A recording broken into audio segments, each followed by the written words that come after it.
Setelah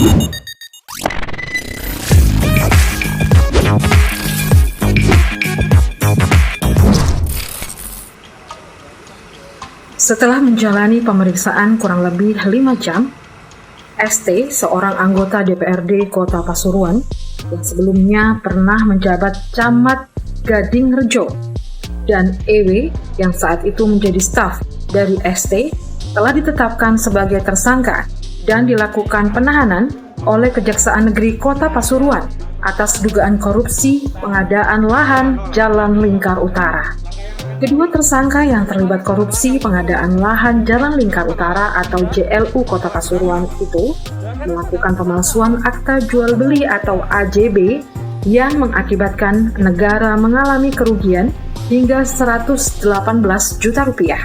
Selanjutnya, kedua tersangka dititipkan di Lapas Kelas 2B Kota Pasuruan untuk diproses penyidikan lanjutan.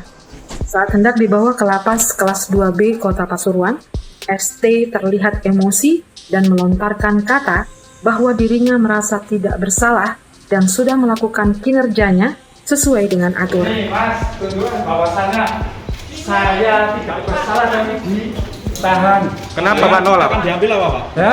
Langkah yang akan diambil apa? Otomatis adalah langkah hukum. Ya toh? Kenapa nolak Pak? Tadi Ya? nolak ditahan kenapa? Ya karena saya tidak bersalah. Apa salah saya?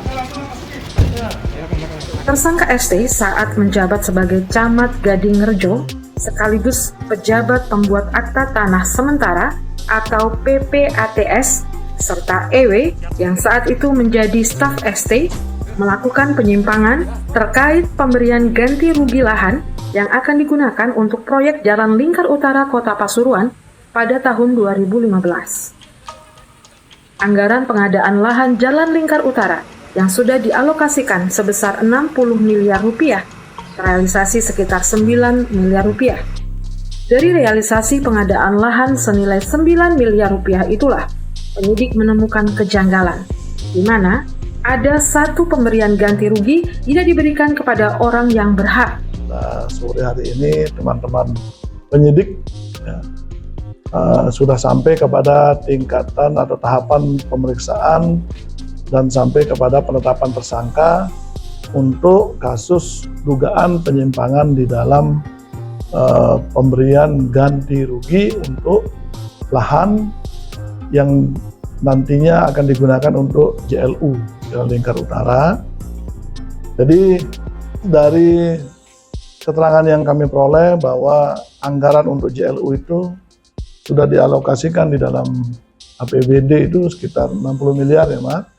Nah, kemudian ini sudah dikeluarkan senilai 9 miliar, namun pelaksanaan JLU itu dari data yang kami peroleh itu terkendala karena habisnya masa berlaku penlok setelah diberikan masa perpanjangan oleh gubernur. Nah, uang 9 miliar yang sudah digunakan untuk memberikan ganti kerugian kepada pemilik lahan dalam proses penyelidikannya kami menemukan ada satu satu pemberian ganti rugi yang dari hasil yang kami peroleh itu sebenarnya bukan diberikan kepada orang yang berhak. Jadi penerima ganti rugi ini menurut hasil penyelidikan kami adalah bukan orang yang berhak untuk menerima ganti rugi karena dia adalah bukan pemilik tanah yang dibebaskan. Nah, jadi kaitannya dengan hal itulah pada sore hari ini teman-teman penyidik sudah menetapkan 2 orang sebagai tersangka dan sore hari ini juga sudah dilakukan penahanan.